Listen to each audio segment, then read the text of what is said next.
Regarde ce que dit l'Écriture dans Hébreux chapitre 12, verset 1. Rejetons tout fardeau et le péché qui nous enveloppe si facilement et courons avec persévérance la course qui nous est proposée. Remarque bien ceci. Il n'est pas dit seulement le péché, il est dit le fardeau et le péché. Le péché est évident. Le fardeau ne l'est pas. Le fardeau n'est pas forcément mauvais, mais il est lourd. Le fardeau est tout ce qui te ralentit, même si cela paraît bon. Le fardeau n'est pas le mal, c'est l'excès. Certains d'entre vous ne sont pas dans le péché, vous êtes simplement surchargés. Et les personnes surchargées ne courent pas, elles s'effondrent. Voici la première chose que tu dois supprimer en cette nouvelle année. Et tu dois le comprendre profondément. Tu dois supprimer une mauvaise définition du succès. Cela détruit plus de destinées que les démons. Le succès n'est pas l'argent. L'argent est une ressource. Le succès n'est pas la célébrité. La célébrité est de la visibilité.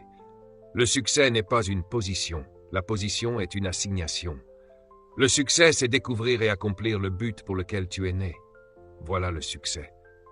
Le monde définit le succès par l'accumulation. Le royaume définit le succès par la contribution. Le monde demande combien possèdes-tu. Le royaume demande combien as-tu donné. Jésus n'a jamais possédé de maison, n'a jamais écrit de livre, n'a jamais eu de compte bancaire. Et pourtant, il a changé l'histoire. Pourquoi? Parce que le succès ne dépend pas de ce que tu possèdes, mais de ce que tu déposes dans la vie des autres. Écoute bien ceci.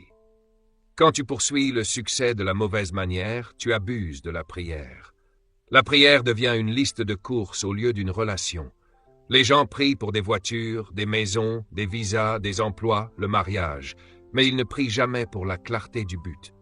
Dieu n'est pas engagé envers ton confort. Il est engagé envers ton appel. Il te frustrera jusqu'à ce que tu t'alignes avec ton but. La frustration n'est pas toujours l'œuvre du diable. Parfois, c'est la miséricorde de Dieu qui cherche à te rediriger. Jésus a dit dans Matthieu chapitre 6, verset 33, « Cherchez premièrement le royaume de Dieu et sa justice, et toutes ces choses vous seront données en plus. » Il n'a pas dit « cherchez les choses ».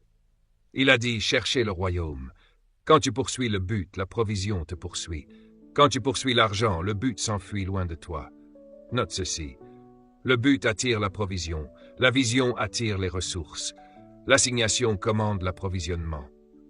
Dans cette nouvelle saison, supprime l'idée que le succès consiste à rivaliser avec les autres. Tu n'es pas né pour concurrencer. Tu es né pour compléter quelque chose. Il manque quelque chose sur la terre que toi seul peux apporter. C'est pour cela que personne ne peut te remplacer. Mais si tu ne te manifestes pas, le monde subit un manque.